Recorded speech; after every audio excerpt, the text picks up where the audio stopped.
Oh my God.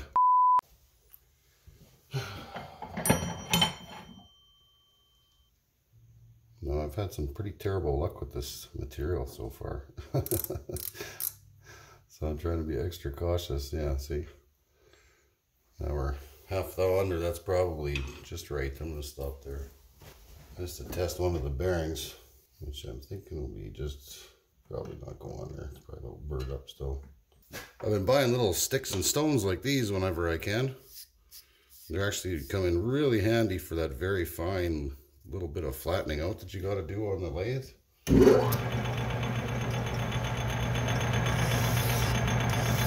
little bit of a high spot on the end there or something. Or maybe right at the shoulder, which is often the case for me.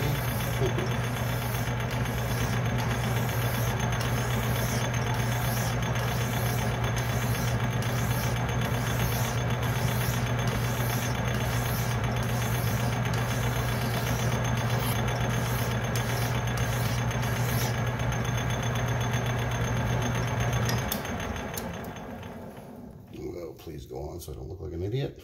Oh yeah. It'll go on there. It's pretty tight yet. Yep, there you go. So I'm going to be securing the wheel on with a couple of E-clips. I ground up a little tool, 55 thou width on there for the E-clip groove. So we're just going to go off the shoulder here. There we go. A little bit of metal flaking off. We'll bottom out the indicator here. We'll also set our Z on the compound.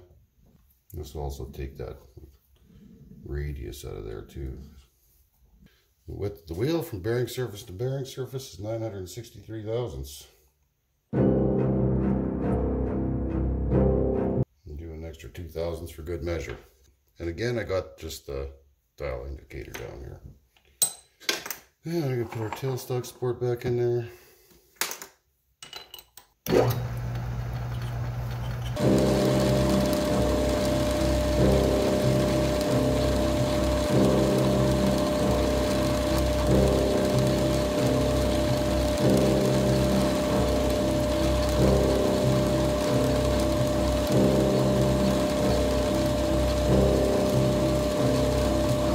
That should just about do it. Oh, we're going slow. Maybe it'll do a chamfer as well.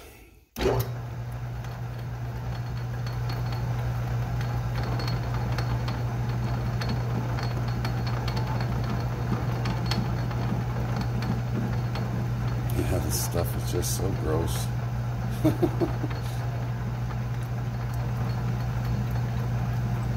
Anyway.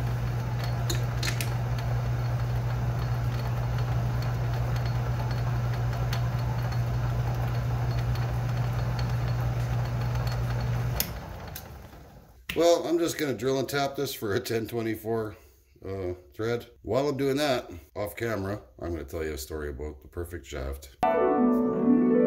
No, not that kind of shaft. Where your mind's at? No, I'm talking about this one. This is the first one I made. And in all intents and purposes, it turned out absolutely perfect. Perfect bearing fit, perfect everything. Thread on one side turned out just great. The V grooves, or the, not V groove, but the E-clip groove is an absolute perfect fit. And then this happened. One of my good taps just snapped right off way down in there. So she's scrapped now. And that's my story. Yeah, so quite honestly, this one was almost a flop too. The first side I did, well, that's the good side. Don't worry about you. This side was actually, came out kind of sloppy. The borderline, well, one thought too big, but I think I'm just going to have to live with it on this one. Now, these tires are just a scotch different. About 10 thousandths, not by much. I'm not sure which one goes where. I think this one's the other tire.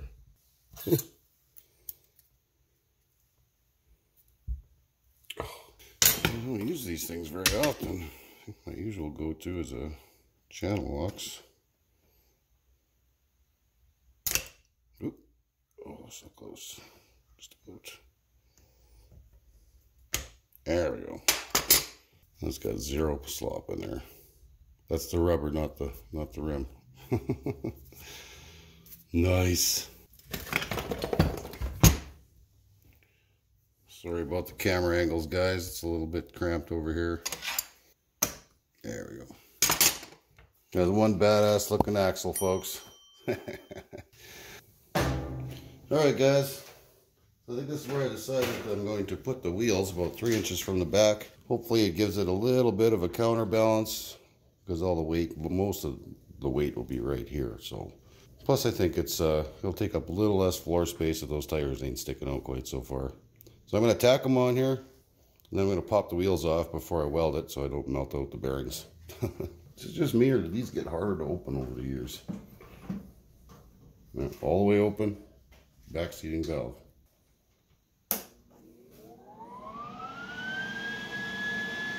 Don't forget the ground. That's super annoying.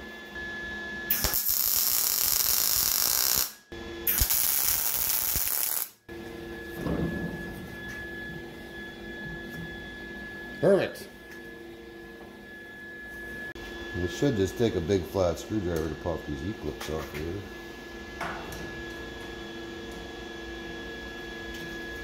It's too big. There we go.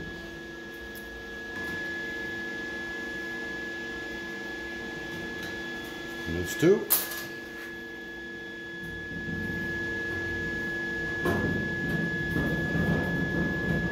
It's a pretty good fit. They're too good.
So I cut a whole bunch of pies, and for now we're probably just going to face them up and true them up, and just going to drill them for a mandrel or something.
are the odds of me nailing this on the first try?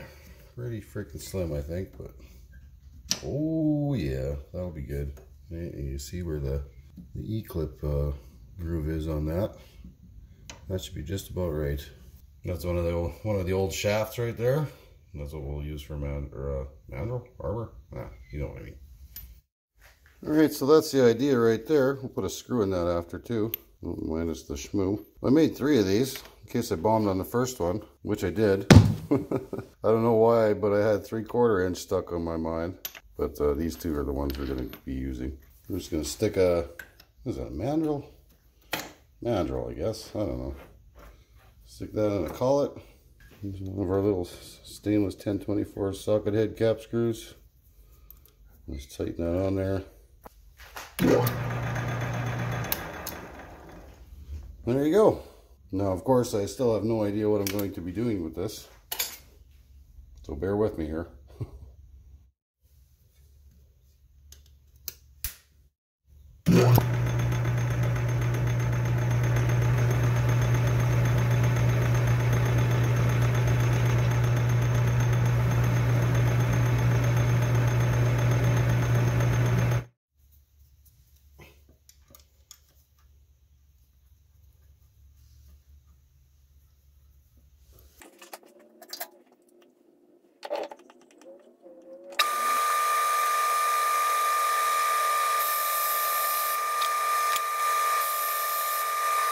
Alright guys, so I've actually already made one of these, but in the interest of protecting their identity, this is a dramatic reenactment.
I should have done the marks first. That's pretty close.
So the importance of doing this little reenactment or whatever, after I made the first one, is these kind of got to be pretty much identical, an identical set. So finding the right tools for the job was kind of I had to do lots of planning and figuring. So in the interest of repeatability, I'm showing you the second one because the first one was a lot of hemming and hawing and pacing back and forth, and yeah, that's about it. But that's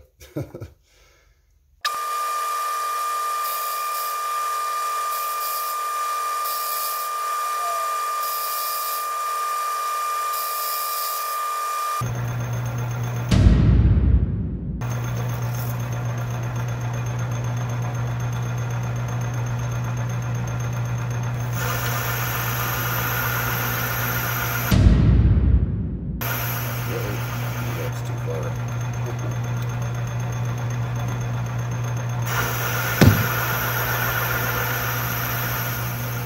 Shit. Oh,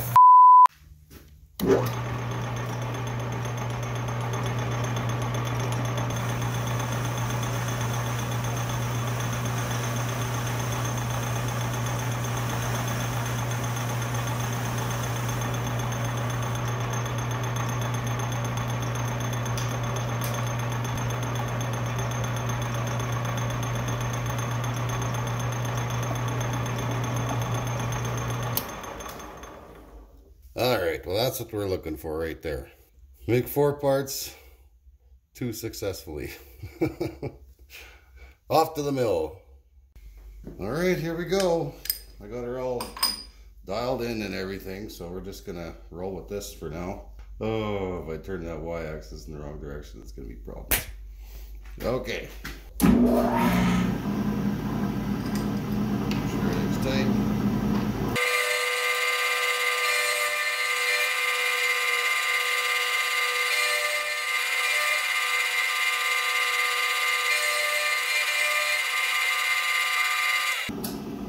Alright, that's one.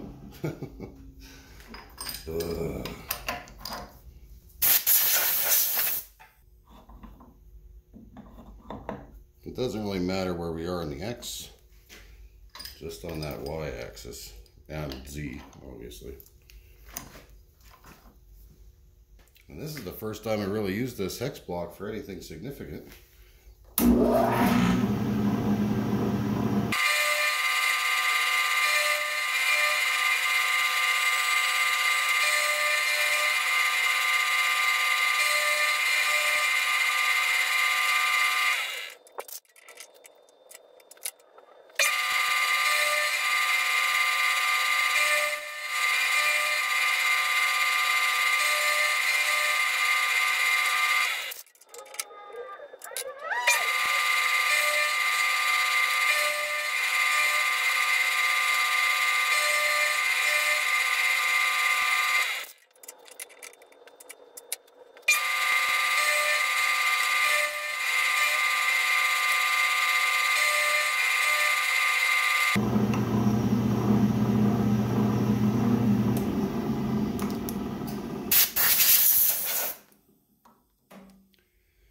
Oh, bloody hell, last one.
I do think that is all. Just got to give it a little bit of cleanup. And we'll call these little suckers done. See you at the bench. Alright, well, I must say, it has been a little bit of an emotional roller coaster on this one, with having to stop in between every little thing and fix something or or cut some more parts. I'm just glad it's done. I'm happy with it. It will be just fine, I hope. Let's take it out of this hex block here. I had originally intended on doing this on the rotary table for something new. But then when I went to go and do that, I kind of ran into a problem with the fact that I only have 6 ER32 collets. And 3/4 inch isn't among them. So that was a kibosh on that. So I thought, I forgot about my little hex block that I made. And I even tested it out on my, whatever you call that, slightly flat surface. And it was not bad. Not bad. It was like 2 thou run out in the whole thing. So that's definitely good enough for this. Anyways, here's our spinner cap.